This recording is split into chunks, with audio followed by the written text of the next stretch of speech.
এমন একটি প্রাণী রয়েছে যেটি প্রায় ডায়নোসরের সময়কাল থেকে বেঁচে রয়েছে। প্রায় ১০ কোটি বছর থেকে এই জায়গাটিতেই রয়েছে। অর্থাৎ দ্য গ্রেট নিকোবর আইল্যান্ডের উপকূলে নাম হলো বসবাস করে। লেদারব্যাক কচ্ছপ। এর যে দেহর গঠন রয়েছে সেটি ১ থেকে ২ মিটারের মধ্যে হতে পারে এবং এর ওজন প্রায় ৫০০ কেজির আশপাশে হতে পারে এবং এই কচ্ছপটি হলো সমুদ্রে অবস্থিত সবচেয়ে বড় কচ্ছপের মধ্যে একটি।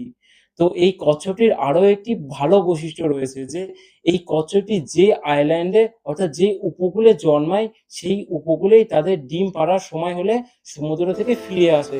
অর্থাৎ এর যে প্রধান বাসস্থান রয়েছে একটি এলাকাতে দ্য গ্রেট নিকোবর আইল্যান্ড অর্থাৎ এই আইল্যান্ডের উপকূল যেখানে ভারত সরকার বন্দরটি তৈরি করবে বলে ঠিক করেছে সেই এলাকাটিতেই তারা তাদের প্রধান বাসস্থান হিসাবে থাকে। অর্থাৎ তাদের সময় হলে যেমন ২০২২ থেকে ২৩ সালের মধ্যে ৬১৮ টি প্রায় কচ্ছপ এখানে ডিম পাড়ার জন্য ওই উপকূলে এসেছিল। তো এখানে যদি কোনোভাবে বন্দরটি তৈরি হয়ে যায় তাহলে এই যে প্রজাতিটি রয়েছে এটি সম্পূর্ণভাবে ধ্বংসের পথে চলে যাবে। নিকোবর আইল্যান্ডের একটি সম্প্রদায় রয়েছে যেটি হলো শম্পেন সম্প্রদায়। এটি হলো একটি আদিবাসী জনগোষ্ঠী। এরা আমাদের মতো to not সভ্য climb our মানুষের থেকে hills. দূরে থাকতে বেশি পছন্দ করে। কারণ তারা অতীত থেকে জেনেছে যে কিছু সম্প্রদায়ের মানুষ যখন তাদের মধ্যে প্রবেশ করেছিল তখন একটি রোগের কারণে তাদের বহু সংখ্যক সম্প্রদায়ের মানুষ মারা যায়।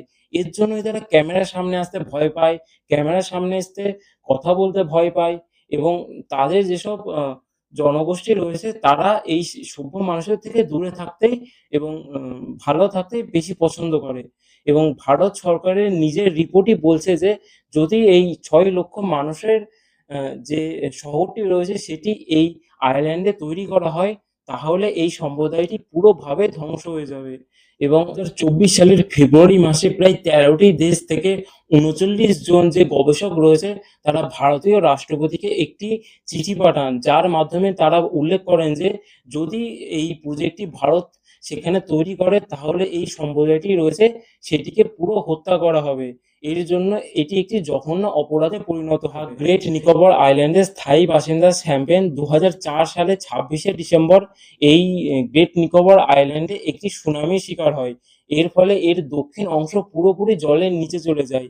তাদের যেসব বাসস্থান রয়েছে সবগুলোই প্রায় সমুদ্রের ১৫ ফুট নিচে চলে যায়।